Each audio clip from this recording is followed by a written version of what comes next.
आम तो एवं कौन कर जलिखा खाई दूचे मो कथा कहूँ पिलाटी बेलू मोर मन अच्छी पखाड़ी सका जलिखा माने हूँ पखाड़ आलू सीझा टे बरा पियाजी आसो चकटा हम टे मिक्सचर टे पड़ो आम से पखाड़ खाई जाऊ आ खरा दिने नाचुराली पखाड़ खाइले देहपाई हितकारक बोली डॉक्टर मैंने कहते निश्चित ये गोटे स्वागत योग्य पदक्षेप पखाड़ हूँ आम पूर्व ऐतिह्य आम इतिहास कथा आड़िया कथा यहाँ ओडिया लोकंर पखाड़ हूँ ये हूँ सबुठ भल तेणु ये खाद्य को जेहेतु सुर राउतराय घरे आसिक खाइबार गोटे सौभाग्य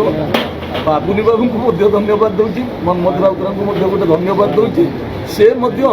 ये समस्त को डाकी निमंत्रण करी एवं गोटे खाइबार गोटे सौभाग्य अर्जन कर शीत दिने वर्षा दिन कथा कहीपरि किंतु खरा दिने आम पिला माने कौन करुँच से अलग कथा किंतु आमे माने आम जेनेरेशन जो मैंने सब अच्छा निश्चित खरा दिने से माने पखाड़ नहले कारण एना किए गरम भात खाइब किए एना माने आमर पखाड़ टिके आसीबो दही टिके पड़िबो लेंबू पत्र टिके पड़िबो अदा टिके पड़िबो लंका टिके चकटा हबो ये जो स्वाद आउ से जो तोराणी जो स्वाद एबे आउना कोथरे मिलिबो नै तेणु पुराना लोक माने जे पर्यंत अछंती ए पखाड़ सिस्टम धीरे धीरे आपण माने देखुना जे आगुरु अमेरिका रे जर्मन ने ये सब देखु नथिलो एबे सब सेठी पखाड़ दिवस होउची वर्तमान ओडिया माने पखाड़ दिवस करूचंती तेणु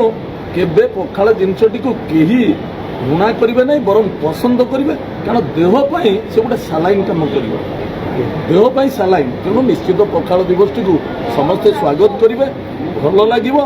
ये ओडियार गोटे परिचय ये पखाड़ हूँ ओडियार गोटे परिचय आपण मैंने व्यस्त हूँ देखूँ कारण पूर्वर पखाड़ दिवस बोली एमती किसी गोटे कई लोक कहीपर ना बर्तमान पखाड़ दिवस बोली कहते पखाड़ कले आज ए कथा खाली भारत वर्ष ना सारा विश्व में जाकि परिचित है पखाड़